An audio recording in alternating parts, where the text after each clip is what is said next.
बहुत नर्वस हूँ, लेकिन इससे बेहतर ये है कि जो एहतियात है, जैसे आपने अभी इस तरह देखा, जिस तरह हम लोगों ने नमाज़ जो पढ़ी है, जो हमने नमाज़ प्रेयर अदा की है, तो सोशल डिस्टेंस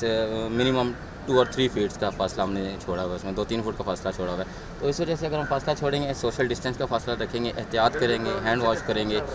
और तो इससे हम इंशाअल्लाह जल्द निजात हासिल कर लेंगे।